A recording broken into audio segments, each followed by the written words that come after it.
เอ้ยเครื่องตัวนี้บ่ทางซื้อเลยเด้อนี่ซื้อมาติดยังได้ยังติดยังก็บ่ได้ยังนะบ่ทางซื้อเด้อผู้ใดมีเงินเอาซื้อกินดีกว่าซื้ออันนี้สิประยุกต์ยัง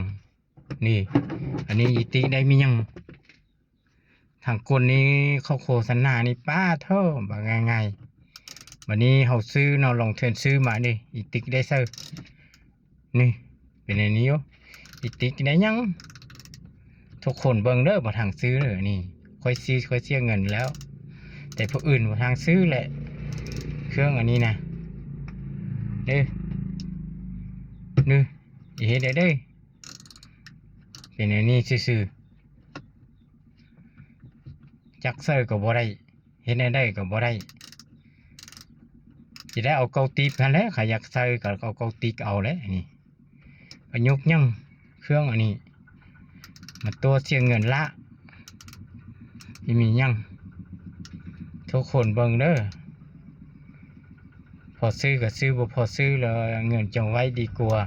นึกเป็นอันนี้เอาบ่ซื้อนี่ก็บ่ได้นี่อีติกได้ยังนี่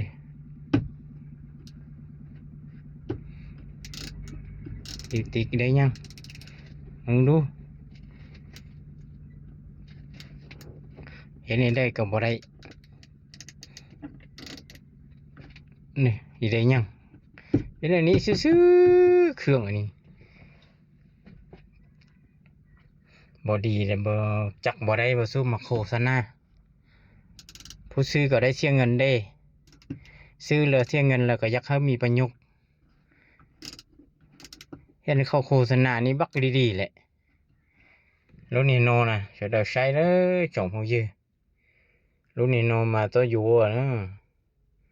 จะได้ปอน้องอยู่โลนี่โตเลยโฆษณามาโลมาให้เลยให้นู่นี่โลโตนู่แล้วให้มาโอนโตมาให้เลยให้นู่